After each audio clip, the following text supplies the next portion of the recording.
Hey, everybody, good afternoon. It's Mike, your host of Insider Secrets, and I'm here joined today by my guest, Josh Ferrari.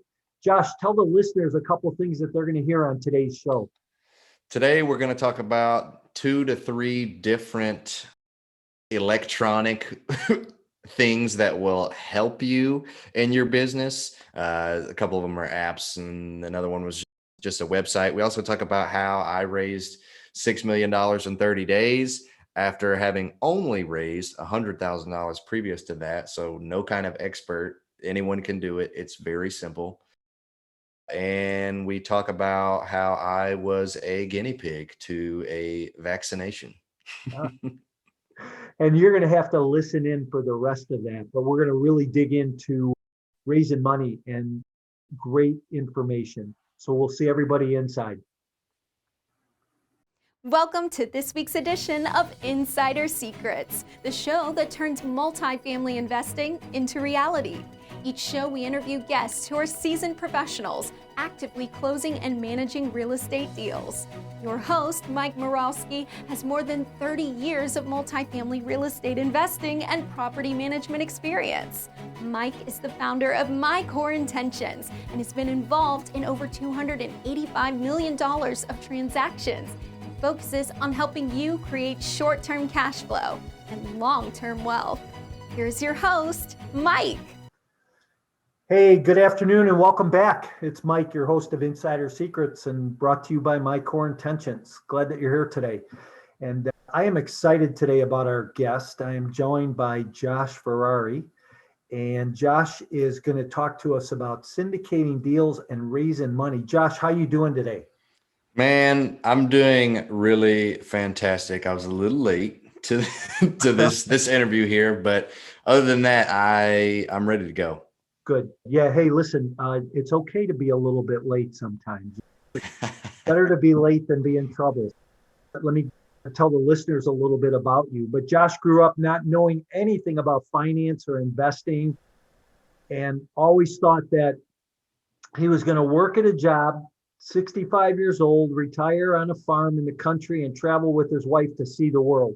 And here's what my dad used to always tell me, Josh: you work 40 years for 40 hours a week for a company, and at the end, when you're done, you get a $40 watch. And that was just something that never was attractive to me. But yet you somehow knew that investments caught your attention. And you read that famous book, and a lot of people talk about it, Think and Grow Rich by Robert Kiyosaki. Made your mind open up, your eyes open up. You started to be a little bit more creative. And now you specialize in raising capital, locating and negotiating and acquiring multifamily assets. And I really want to dig into that a little bit. Josh manages some other people's money and finances. He's a coach, positions himself in high asset management and financial investor. He is married to his wife, Alicia, and they've been married for about 3 years, and they enjoy their little Pembroke Welsh named Pecan. So here's what's interesting, Josh, is you have a last name of a car and a little dog named Pecan. I like that. That's a great combination. And I know that our listeners are going to be excited to hear about some of the information you're going to be able to share, because you and I have had a couple of conversations, and I really like where you go. Do this for us. One question I always ask my listeners is, in one word, describe who you are personally and professionally. One word. Before I answer that question, I want to give a little funny backstory on the name of our dog, Pecan. My wife actually wakes up one day. We got Pecan February of 2020. So she wakes up sometime, must have been December of 2019. And she's like, I had the weirdest dream last night. I'm like, what was it? And she said, I had a dream that we had a Pembroke Welsh Corgi and his name was Pecan. And I'm like, wait, that was it? Like, that was the dream? Like, where's the punchline? And she's like, no, the punchline was just that we had a dog, because she's been wanting a dog, but she didn't know what kind or what to name it.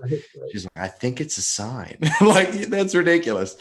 Anyway, we ended up researching it, and they ended up being like the perfect dog for our lifestyle. And then we both ended up really liking the name Pecan. So it was just funny how that ended up coming to fruition. But to go back to your actual question, one word to describe me personally and professionally. I was thinking enthusiastic. Sometimes my wife's, you just have no emotion. So I'm trying to think of what the word is for a go-getter. What's the singular word for that? Ambitious? There, we'll do that one. Ambitious is good. Yeah. Quietly presumptuous. Hey, Josh, fill in some blanks on your backstory. Would you give a couple of highlights there? And but tell us a little bit how you wound up getting in real estate. Hey, I came from the same kind of family background, right? No real estate interest. Family didn't know about interest. I don't know, my parents even knew how to balance a checkbook, to be honest with you. Yeah, so I had moved out of my parents' house. It moved out for about 6 months because I'm from Memphis, Tennessee, but I'm currently down here in Mobile, Alabama. So graduated college, got my airframe and power plant license to be an aircraft technician on airplanes, and then got a job down here in Mobile. And so had been moved out for about 6 months, had just recently gotten married, maybe 2 months previous to that. And my dad calls me one day and tells me that they're going to start flipping houses. And I thought that was weird. I was like, what do you mean you're going to flip houses? We grew up a little bit watching HGTV. My parents really liked that, and my sisters loved it.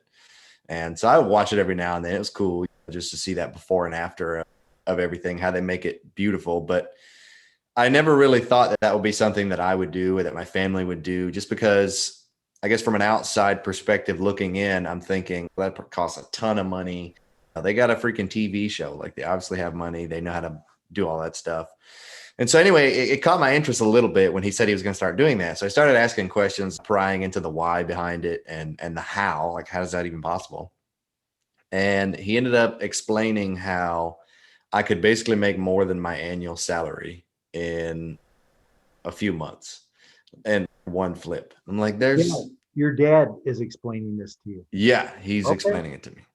And so I just was dumbfounded. I couldn't believe it. So I needed more information. We were on the phone for like 4 hours. I just kept asking questions, and it got to a point where he couldn't answer some of my questions. And some, obviously he's not going to answer all my questions anyhow in this one phone call. Like I've got some education to begin. And so he sent me that book, Rich Dad Poor Dad by Robert Kiyosaki. And that was, my mindset was turned a little bit when we had that initial phone call, but reading that book like solidified, like, holy cow, this is really possible for someone like me to get into this, get out of the W-2 job and kind of live a completely different lifestyle. One that I had maybe thought about once in my life, but it was like in one ear, out the other. You think about it and you're like, yeah, but that'll never be me. I'll just work up the corporate ladder. I'll be okay with being in tons of debt because I'm still going to want like a nice house, toys, kids, and all that stuff. And so I was just becoming okay with the debt factor. So then finding out that there was a possibility that I could own something like real estate that could provide this passive income to the point where not only am I able to provide what I was already getting from the day job, but also not having to work, and then also having additional income to continue furthering investments and be able to get all the stuff like the toys and the fun stuff and take the trips that we always wanted to without having to go in any debt. And I thought that was like amazing. And so I started reading books, listening to podcasts, going to my local real estate investor meetup. And I actually went to a few meetups. We had 2 in town. We had one in Pensacola, and I think we had one in Mississippi. And I was going to all of them. Like, man, I just want to meet everyone I can meet that's doing this and learn everything that I can. And fast forward a little bit from then to now, and we've got a 4-plex, a 21 unit single family portfolio that we syndicated, a 42 unit multifamily apartment we closed at the end of last year, and another 34 units we got under contract before we closed the 42. Nice. So you're definitely on the move, that's for sure. One of the things you said that's very interesting is why. And I always find that people's whys are really interesting. What makes somebody do this? And we talked about that. Hey, I could do this and not have any debt and not jeopardize my future. What was that defining moment for you, or that why that said, hey, I don't want to just retire when I'm 65 and have some pension? What was that defining moment that caused you to look the other way? The defining moment was when I realized it was possible. When I started going to these meetups and I'm meeting other people just like me, most of them older than me, but some of them similar to my age, and meeting these people that have already done what I was looking to do, and they're already in the place that I want to be in, and then hearing their story of, yeah, I came from nothing just like you, or I came from like similar backgrounds, and now look at me. I'm multi-millionaire, or not even that. I'm just doing well. I've got a few properties and they're all paying for my living expenses. So I don't really even have to work anymore at this point. And it was listening to those combined with the podcasts of the even higher level people, or the people that are even similar to me that I maybe didn't have access to in my local real estate meetup. I remember listening to one guy. He was 19 years old and I was 21 at the time. And he had over 200 some odd units. And I couldn't even believe that was possible. And he was talking about all the passive income he had. He had $8,000 a month in passive income or something. And I'm like, I don't even make $8,000 a month in my active job. My wife and I combined, we didn't even make that. And so I'm like, this guy's 19.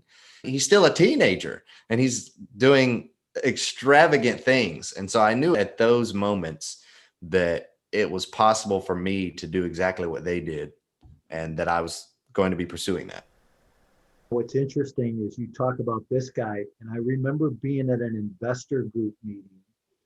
This is years ago when I first was toying with the idea of becoming a real estate investor, sitting next to an old guy. And you know how they tell you never prejudge anybody, right? Here's a guy in a pair of bib overalls, blue jeans, with a white t-shirt on, looked like he probably hadn't showered in a couple of days. And I'm sitting next to him and he starts telling me, when I figure out who it is, I know who it is because I've heard about the guy. He owns 200 single family homes and like 140 of them are paid off. And at that time, the average rent was about $900 a month. So all of a sudden, my mind starts calculating, wow, this guy's got cash flow like this. I'm like, wow, there's money in this real estate deal. Hey, Josh, here's what I really want to dive into, though. We've had a couple of conversations, and the thing that's attracted me about what you're doing is your ability to raise capital. Let's talk about that a little bit. How are you raising capital? Who's putting money in deals? Where are you finding these investors? So primarily, most of our investors come from the friends and family group. They come from acquaintances of that. They come from your network's network. So you've got your network, and then you've got the people that they know, and then those people know people. And it's like a never-ending just circle of this network that is untapped most of the time. Most of the time, people aren't asking for what I call the $5 million question, which we could get to later, of asking that referral when you're talking to someone about, say, raising money or like actually investing in a deal, the opportunities that you're providing in multifamily syndication, explaining what it is, how they can get involved. When you're talking to someone about these things and you get to the end of the phone call, a lot of people just exchange the pleasantries and they say, this has been awesome. Thank you so much. I look forward to working with you, and let's stay in touch. Something along those lines. What they're really missing out on by saying that is this other person's network, because you're only going to have a limited network and you're going to have your scope of people that. And if you've got business partners, they've got their scope, and you're all bringing in your little circular scope of a network. And so when you talk to one individual that's potentially interested, All you have to do at the end of the phone call is ask, hey, is there someone else that you think might be interested in an opportunity like this? And 99% of the time when I ask that question, people are like, yeah, there's someone I know. And it doesn't go for just people that say yes to your investment. Some people will say, no, it's not for me. I'm not really interested in this niche. I'm looking at something else. Or maybe, no, not right now. I'm still building up my capital. Or we just invested in a deal. I'm waiting for to liquidate this other deal, or whatever it is. Even if they're saying no at that one specific time, if you ask them if they know someone else, what I found in my experience is that 99% of the time they have someone else.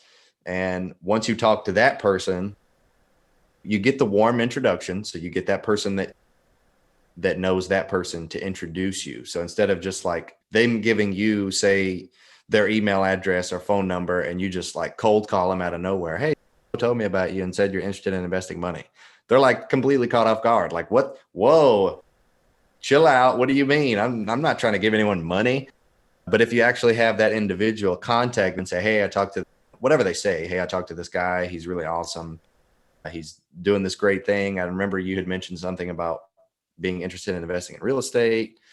Would you like to talk to this guy? And if they say yes, then they introduce you like all together in a Zoom call or in a phone call, and then the other person gets off, or they stay on. Even better, if they all three stay on, then the first person that introduced you gets to be a part of the conversation and kind of coach the other person into what might be great for them, or whatever they want to do, whatever you want to do. Point being, then once you get off of that phone call, you ask the same question. You ask another referral, hey, do you have anyone else that might be interested? And they typically will think of at least one individual. Yeah, my dad or my great distant aunt or uncle that I haven't talked to in a while. I heard that they were making a lot of money in the oil and gas industry or something, and they'll introduce you to them. And so the network just keeps growing there. And that is what really allows you to have a wider database of these potential 506B investors if you're unable to actually generally solicit. That's interesting. I was in the real estate sales space before I became an investor. And I think one of the biggest mistakes I made in that business was that for the first 5 years, nobody ever taught me to ask for a referral. And I had all these past clients. And I tell the story where I'm in the grocery store. I run into a past client. She says, oh, you're going to have to come see our new house. I'm like, your new house? I thought I was your realtor. She goes, oh, we couldn't find you. So asking for referrals and staying in touch with your past clients and people in your network is so critically important. What you're saying is so right on, because it's going deep. And the more you ask, the more people that will show up. Do you find that the environment that we're in right now with the pandemic and that is made it easier or more difficult to raise money today? That's a really good question. July of last year, in the middle of everything that was going on during COVID, I did a 30-day to 500K money raising challenge with a guy by the name of Bill Allen. Previous to that, I had only raised about $100,000. Never really saw myself as much of a capital raiser, but it was going to be $100 to join this little challenge. And I said, sure. This guy's raised tens of millions of dollars. If I could just learn one thing out of this, then it will be completely worth it. And ended up, it was completely pivotal to my entire niche and what exactly it is that I'm focused in our business partnership through multifamily syndication, which is now investor relations and raising money. So over the course of that 30 days, I went live on Facebook for every day. And at the end of the 30 days, I was able to raise $6 million by just being on social media, allowing people to see my face, hear about, hey, my dog peed on the blanket today or whatever. You're not always talking about business. You're talking about yourself. You're talking about your hobbies, your family, your wife, your kids, what's going on. You're not always hey, invest in real estate and give me money because the returns could be amazing. And here's a deal we've got. And not only are you not talking about that because that's annoying and people are going to tune you out, but also because if it's not a 506c regulated deal, then that's illegal. Like you can't generally solicit. So primarily I'm just talking about me. I'm talking about why I'm in real estate, talking about how you can invest through your IRA, how you can invest through your 401k. And after you've talked about you for a little bit, who you are and what you do, people get really interested in what it is that you're saying, and they're keeping up with your live videos. And then that's when you throw in a little bit of the how-tos and the whys on real estate specific things, like I was saying about the 401k or the IRA or something of that nature. So all that to say, last year in July, I raised about 6 million, but that wasn't 6 million in the bank. You know, like I said, we weren't generally soliciting. We didn't have a deal. This was just like talking to people, getting comfortable with me, learning who I am and what exactly it is that we're doing, the types of deals that we're buying, and them getting really interested in me and my company, my business, and the idea of real estate, and saying that, yes, this is the amount of capital I have available to invest. This is how much I would feel comfortable investing with you if the deal was right, if the time was right. This is where I'm at. And it ended up coming up to $6 million after the end of that 30 days. So then fast forward 2 months, 3 months, because this was July. Now we're in August or September. We actually got a deal under contract and we're needing to start raising money. And we needed about 650,000. And I'm like, I just raised 6 million. This will be a no-brainer. I'll just reach out to them again and we'll get this thing across the finish line.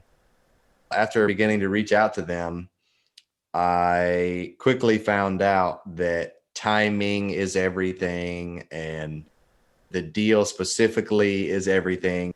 Now that we've got a legitimate scenario here, some people were like, I'm not sure about the economy. I don't know what's happening with COVID and this election's throwing me off. And there's all these eviction moratoriums. Not sure how much further I want to get into real estate.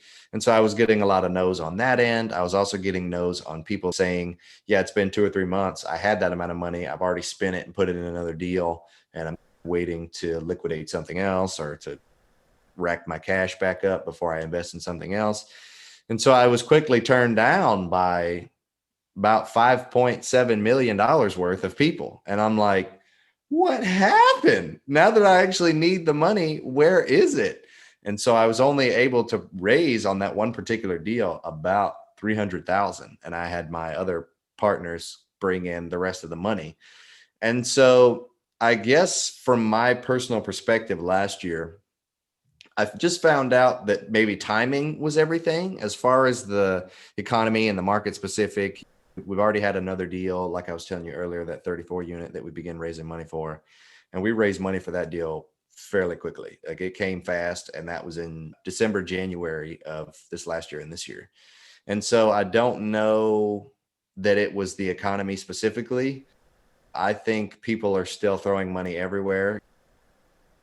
The banks are still lending at 2%, 1%. I heard of one guy that had a sub 1% interest rate on, I don't know that it was multifamily. It might've been single family or a small multi, but I couldn't believe it. I'm like, is that a thing? That's a thing in the United States of America, like maybe in another country, but I was dumbfounded. That was an opportunity that banks were like throwing out. And so I think raising capital over this last year hasn't been more difficult. I think if anything, it's become a little easier, at least for me. I guess maybe that was part of learning what I know now and gaining the knowledge and expertise on how to raise money and how to attract these investors. But then as far as their desirability to get into real estate, some of it was wavered. There's some people out there that are wavering, but the majority from what I've seen from our like specific avatar of what we target, they're all for it. They're going after real estate and they're very interested. So here's what's interesting is that you raised that money on Facebook, going live.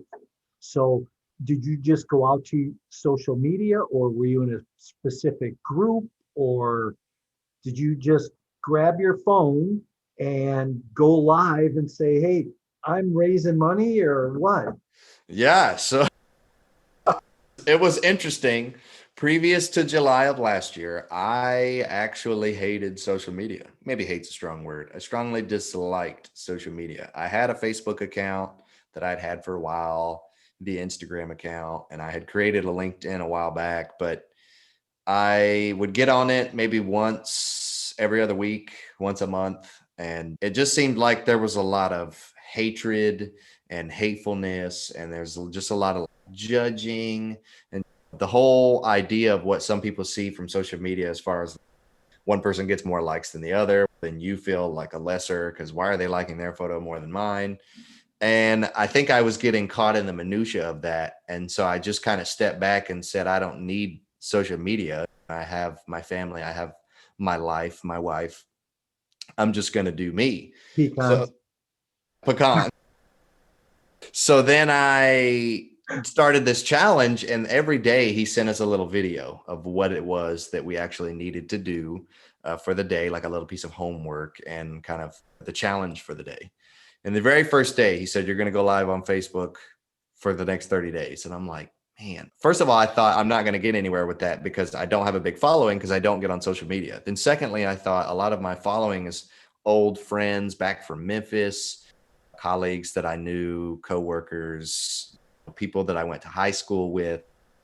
I'm like, none of my friends have any money. What am I thinking? I'm not going to raise any money. $500,000. That's crazy.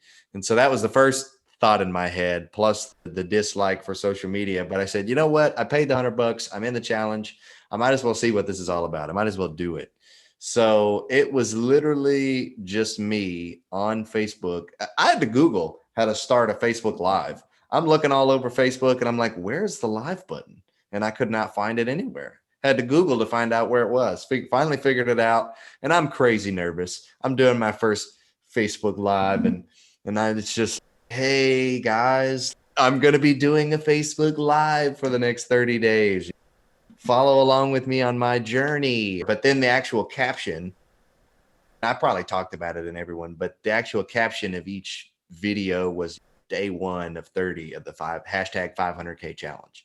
And so everyone was like day 6, day 8, day 12. And so people would see that I'm not just posting live videos for the sake of being annoying and posting live videos. I actually had a specific reason / challenge of why I was doing this. And so them just seeing that there was a hashtag 500K challenge, they could click on that if they wanted to learn more about it, or most of them just watch the video. They say, okay, what the heck's this 500K challenge? What's that's all about? So then in every video, I would give like a brief recap in the beginning. Hey, this is day 12. This is where we're at. This is some of the progress we've been seeing. Loving the interaction I'm getting with you guys. People commenting, wondering what the heck is this all about? I had no idea. The biggest thing was, holy cow, I had no idea you were investing in real estate. I thought you just fixed airplanes. Or I didn't even know you fixed airplanes. Like, how have you been since high school? People, because I just didn't get on social media, so people just didn't know. And then people are getting interested. Now they're like, okay, this guy's doing something. What is this all about? And it was that level of interest, not just talking about real estate, but talking about me and who I am, and people getting to learn about me, because trust is the number one biggest thing that's going to allow you to raise money. Without a doubt, if people don't trust you, they're not going to invest with you because they're investing in you before they're investing in the deal. The deal is just an extra added bonus of why they're investing with you, but they're investing in you because they trust you, your skills, your expertise, and your ability to not lose their money. More often than not, when someone invests with you, yes, they want a return on it. They don't want to just waste their time by giving you money, but they're mostly concerned with you not losing their money. So if you can just not do that and gain them a little bit of money on as an added bonus, then they're happy to invest with you if they trust you personally, like personally and professionally. They want to know that you're a good human being, but then they also want to know that you know what you're talking about when it comes to investments and whatever it is you're actually trying to raise money for. So to answer your question, yeah, it was literally just picking up the phone, taking a live video. I remember one live video was just me. Our AC had just broke. We were in the fourplex that we were house hacking / syndicating, and we lived upstairs, 100-year-old house, no insulation, heat of the summer because it's July. And I'm just like, guys, literally the AC just broke. This is so horrible. Look at the thermostat. It's 90 degrees up here. I can't stand it. So I'm going to walk downstairs and go outside and chat with you guys about whatever. And that video specifically maybe didn't get the most comments ever. I had to go back to maybe see which video it was that did that. But I was getting a ton of interaction with that one because people were just thinking maybe it was funny. Maybe it was just me being real. Like, it's 90 degrees. Holy cow. How are you surviving? So people weren't necessarily commenting and DMing me about, yeah, I want to invest. They're just interested in me. They're like, oh, that really sucks. Like, maybe you should try to do this. Someone was like, hey, I know a HVAC guy in the area. Would you like me to give him a shout? And I already had connections to that, but it was just like, yeah, cool. I would love to have more connections and meet more people. And so it was literally just Facebook Live videos. A little about my story. I raised like $18 million in 30 months and did that through seminars. I was in the real estate business. What's interesting here is you come from a place where you weren't in the real estate business. You were just starting to do that. And so the point I try to make with this is that people think a lot, oh, I can't raise money, or how am I going to do that? When you can. All you have to do is put a little effort forward. And you obviously have shown and proven that fact that all you have to do is ask about it. There's that famous book that says, knock and you shall receive, ask and it'll be given to you. You just got to ask enough. What do you think some of the best resources today that you use in your business are technology-wise? For raising money specifically? Just in your business in general. Or raising money. If it's raising money and it's beyond Facebook, yeah, sure.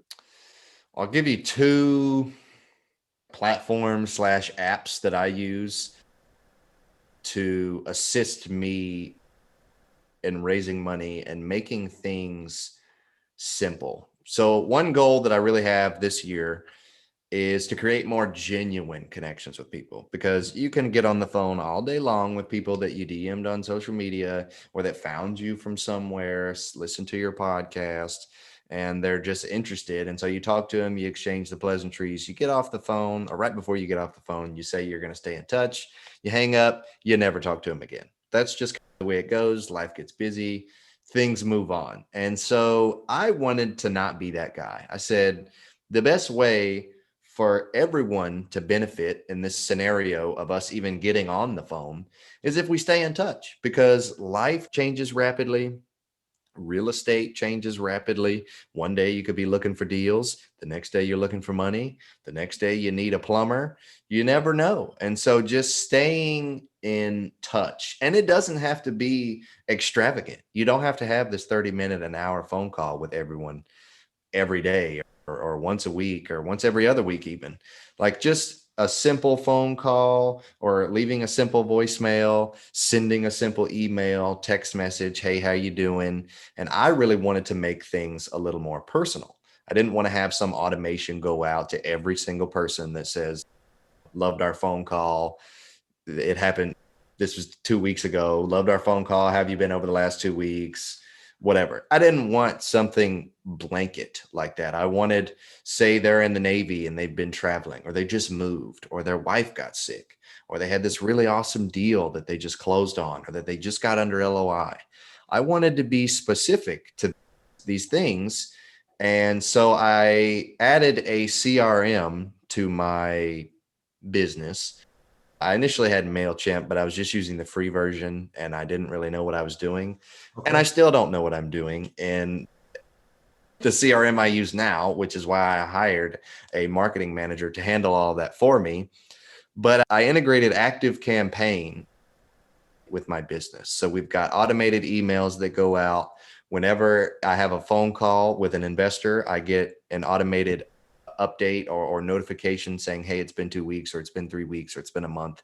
However we have it set up, you need to reach back out to this person. And I take notes every time I have a phone call with someone when I'm asking them who they are, what they do, their why in real estate, or if they're not in real estate, What's their interest? What are their goals? I take those notes where they are in the world. If they're up in the north and I hear on the news that the north had a horrible snowstorm, I would mention something like that. I want to be personal as best I can. And so I'll take the notes. And then when I get the notification that I need to get in touch with them, we'll either schedule another phone call, or I'll send a quick text message, or I'll shoot them an email that just mentions a little something about our previous conversation and asks how they've been. And most of them are dumbfounded at the fact that I even have a second touch, the fact that I even reached out the second time after the initial phone call.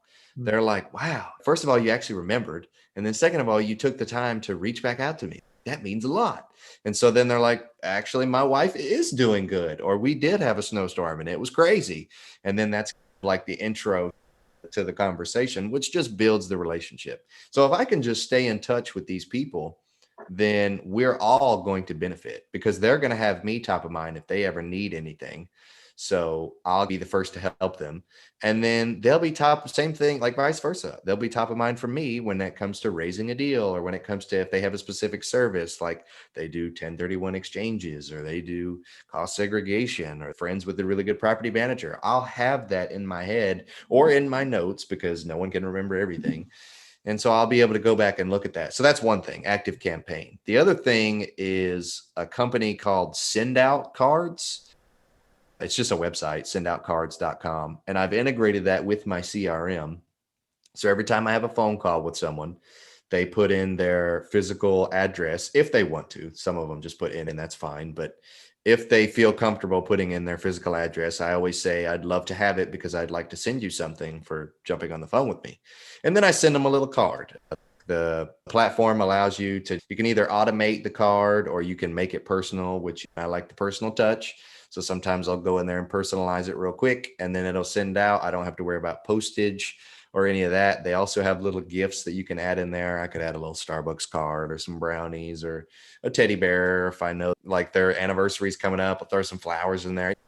Something along those lines. You can add little gifts as well as the card. So then not only am I staying in touch with them virtually with a text message or an email or something of that sort, but also they're getting a touch physically with either the gift or the letter in the mail. And so all these little touches play with their psyche in a good way, to where they remember me more, and they're more enticed to want to continue the personal relationship with us, but also the business relationship. Sure. Yeah. It's keeping your lead warm.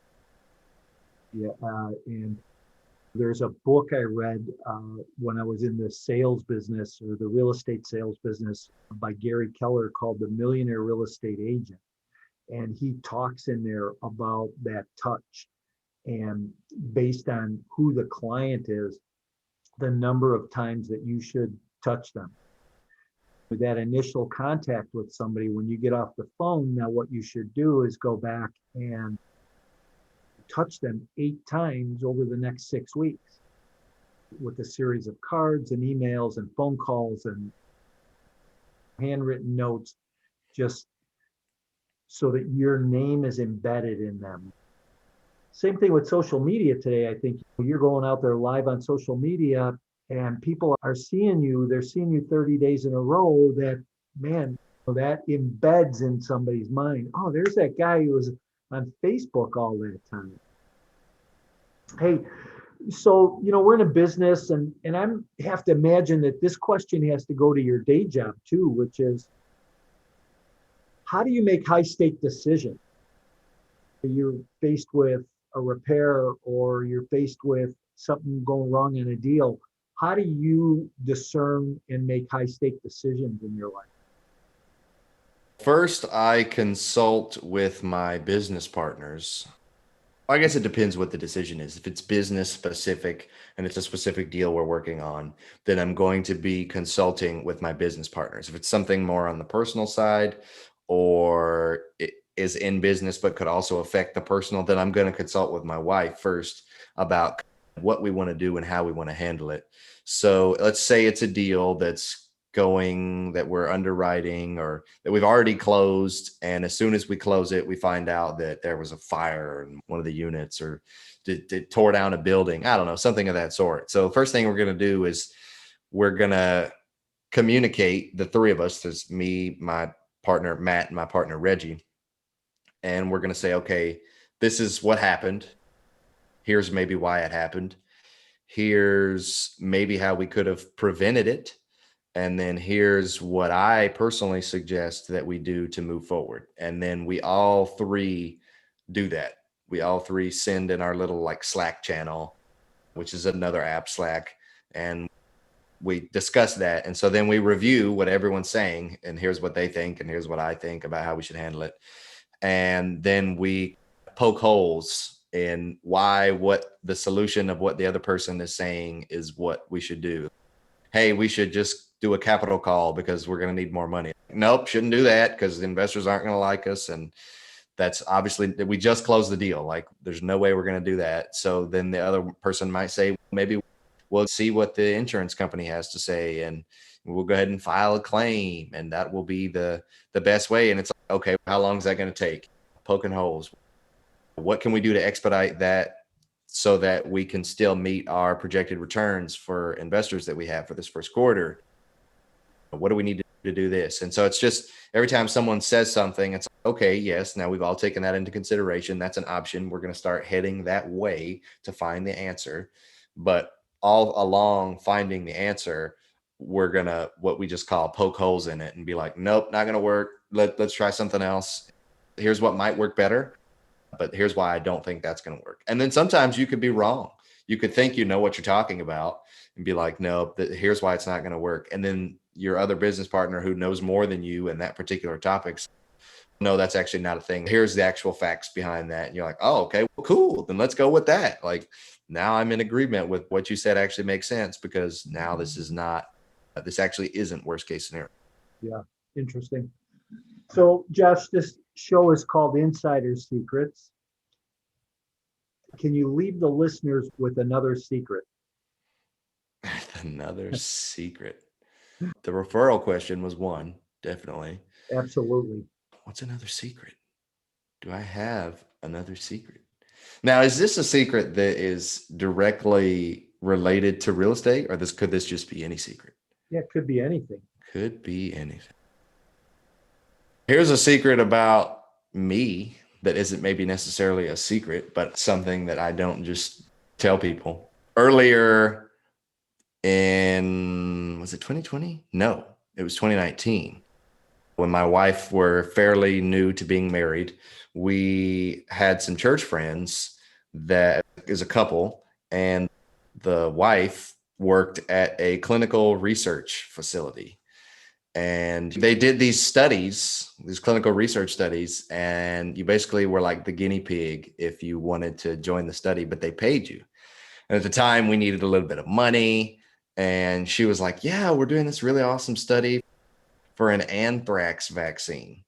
And I was like, am I like going to get anthrax? Because the flu shot, they shoot you with dead flu. So I'm thinking they're going to shoot me with dead anthrax and it could go live or something. And so they were reassuring me that wouldn't happen, blah, blah, blah. Anyway, I decided to do it. And so I was basically a guinea pig to the anthrax vaccine and helped that kind of get where it is today. But they paid me about $1,600 for it, and we really needed the money at the time. So interesting. I think they pay for giving blood too. So yeah. Listen, this has been great. And we're at the end of the show. A couple last questions that I like to ask. What's the favorite book you've ever read? Your best book you've ever read?